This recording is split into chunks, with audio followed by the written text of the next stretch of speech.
पूरे मुल्क जी हमीरपुर माथेलो वेठो शहर गढ़ी चाकर जो गोठ मिठो दल में 2 महीनन का हलंदड़ बरसात तबाही मचाए छड़ी। केतराई घर किरी पट थी विया। गोठाणा खुलियल आसमान हेठ बेयार और मददगार वेठल आहिनि। इन हवाले सां वधिक पेश आहे मीरपुर माथेलो मां काज़ी शफ़क़त अली जी हीअ रिपोर्ट। 2 महीना थी विया बरसात हली आहे, असांजी का शइ न बचियो आहे। असां वेठा आहियूं हाणे पखे अॾीए छड़ो, असांजी हाणे मदद कोई न करे थो पियो। हाणे जेको थी सघेव त मदद करो असां ग़रीबनि जी। बरसात थी आहे, हिन महिल ताईं असांजो कुझु बि न बचियो आहे। असां सभु बुख ते वेठा आहियूं। हिन महिल ताईं कहीं न असांजी सार संभाल न लधी आहे। सरसे वारी ईंदियूं आहिनि, फरमाइश कई हलियूं वेंदियूं आहिनि, असांखे हिन महिल ताईं कुझु बि न ॾिनो अथसि। मेरे तो पंजा जगह किरी पई आहे, मांजी भी उनजी भी वीचारे जी नंढा ॿार शुरू थियो भाउ। असांखे कोई मदद करण वारो बि कोई कोन्हे, को पनी अॾी वेठा आहियूं असां। को असांजी मदद करो ग़रीबनि जी, असां काॾे वञूं। का शइ न बची आहे, माल वाल कुझु बि कोन्हे, न खाइण लाइ न पीअण लाइ परेशान आहियूं।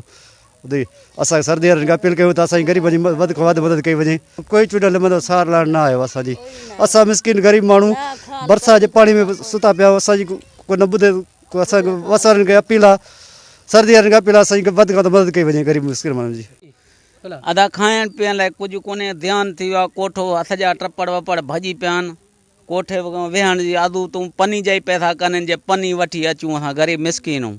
रात जो बचड़ा वरिती ॿाहिरि वेल ते छड़ ईअं पयाऊं थिया।